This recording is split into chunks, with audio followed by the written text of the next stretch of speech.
healthy, pain-free, and functional more than ever before in human history. Why is that?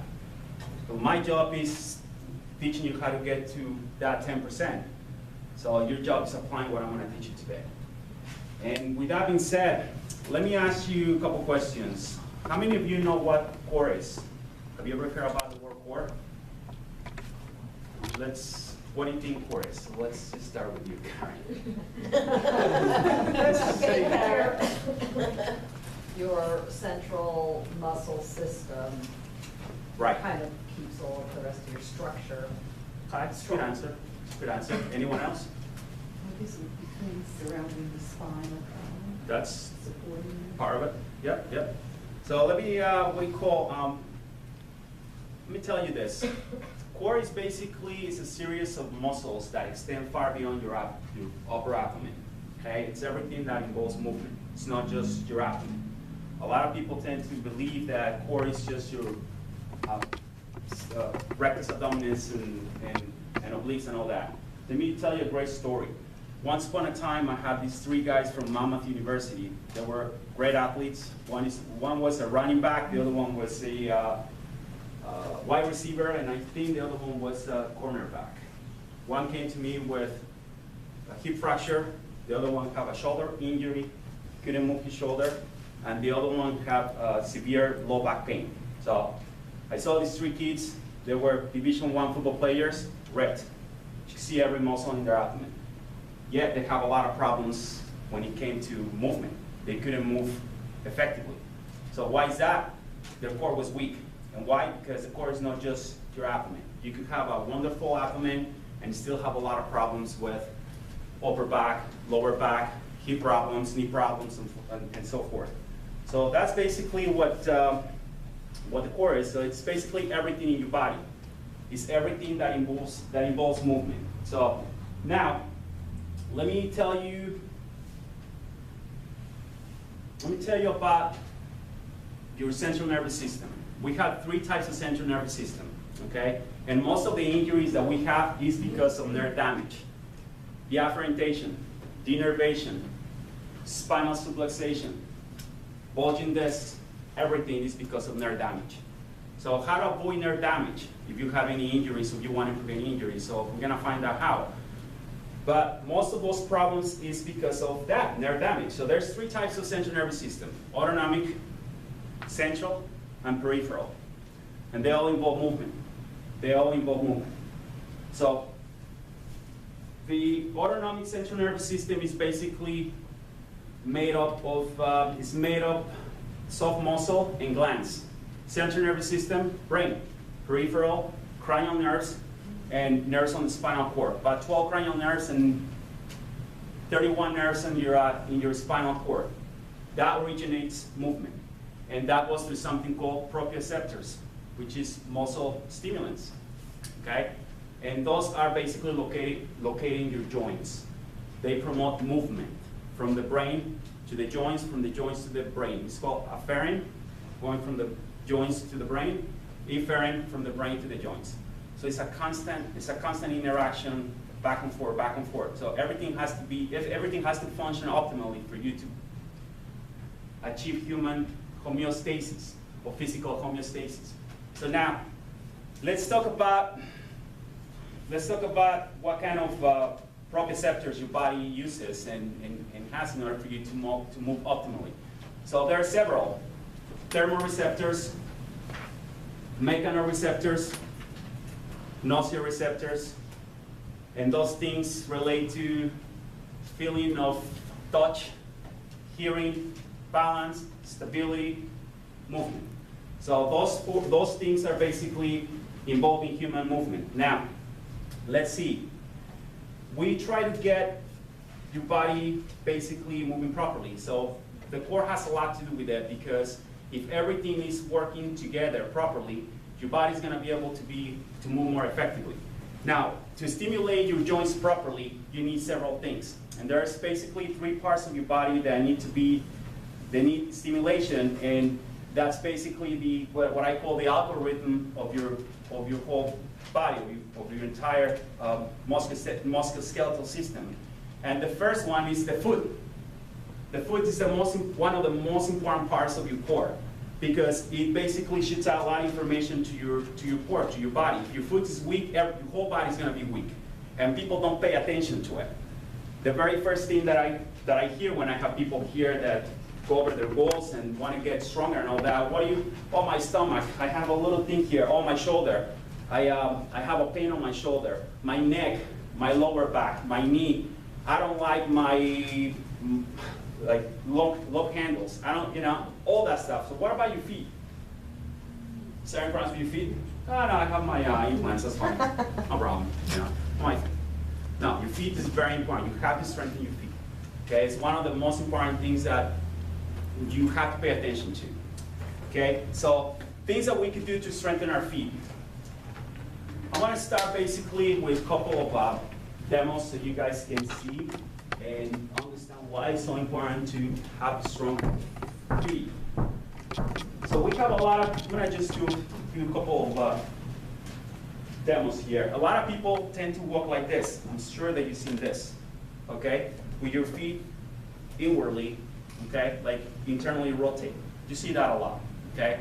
That's very indicative of tightness on muscles, on the peroneus, on the knee, TFL muscles right here. But that's because of weakness on your feet, okay?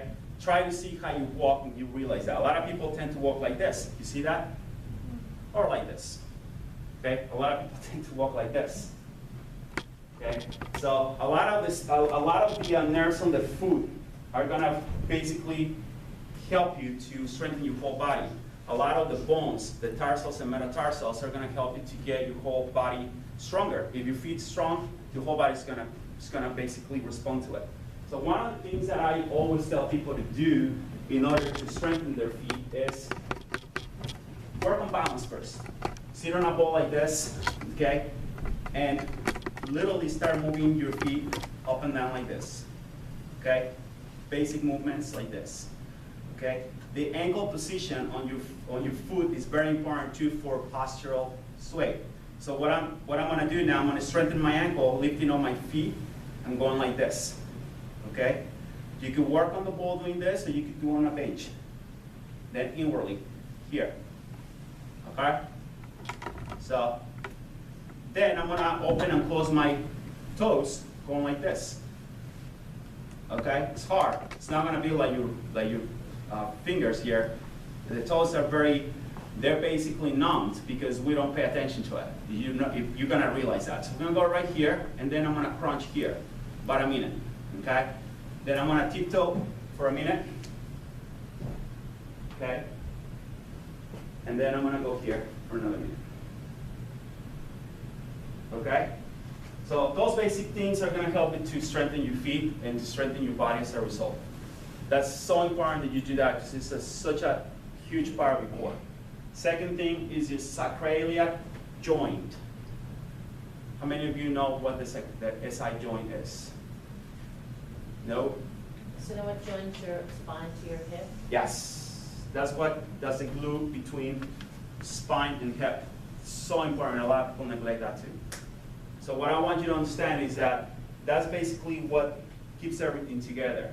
Okay, hip rotators, hip flexors, multifidus, the quadratus lumborum, everything basically it's here. So the muscle is right here. If I'm strengthening this, my whole body is gonna be stronger.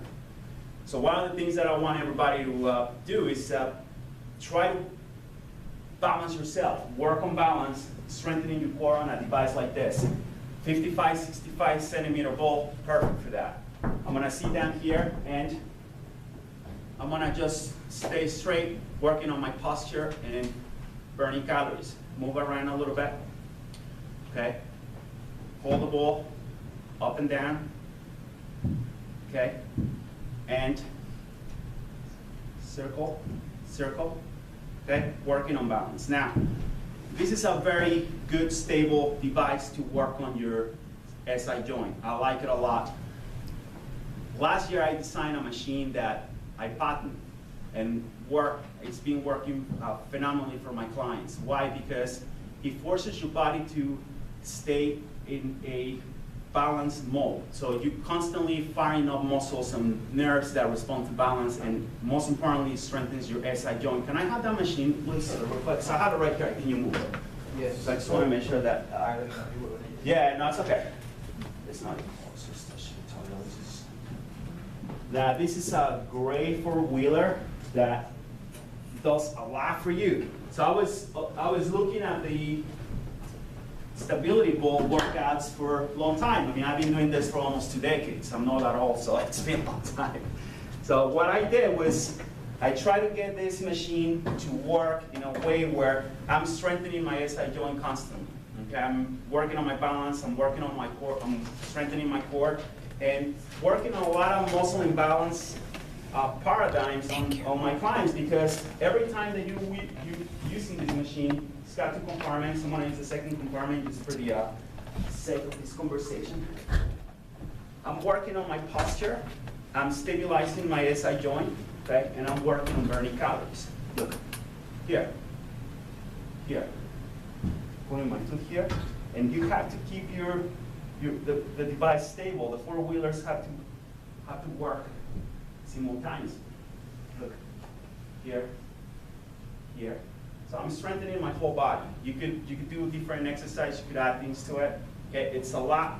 To me, it's a lot more effective than just a ball like this, a device like this, because you basically use it for your whole body. It's got 2 compartments. I'm gonna take out the second compartment. It's gonna be like this. Once you develop certain amount of core strength, what you can do is just hold it right here, okay? And time yourself 10 seconds. Walk with it, walk back. For some people it's gonna be hard because they don't have that core strength. Little things like that work perfectly fine for this on this machine. One right here again, okay? Want you to see one thing, again, strengthening my core, working on my SI joint. I want to do something with the ball right here. And I want you to see the difference. Actually, I want to volunteer. One of my clients, who wants to come? Okay. All right. I want you to arches. Fun. Put your heels on top of the ball. Okay, spread out your arms. And raise your ball. Raise your ball. Yeah, we're going to do arches 10 times. 1, 2. I want you to look at the ball. I want you to look at the movement from the floor coming up and the landing.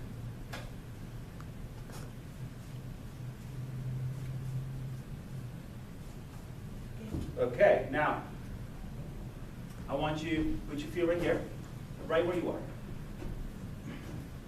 Inside.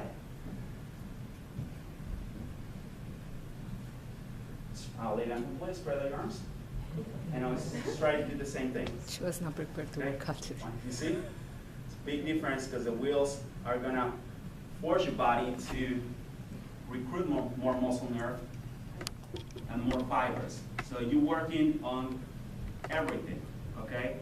And most importantly, for those who want to lose weight, you strengthen your stomach muscles as well, not just your hamstrings, okay? It's more stable, it's more challenging, it really works better, okay? So thank you so much. That's great.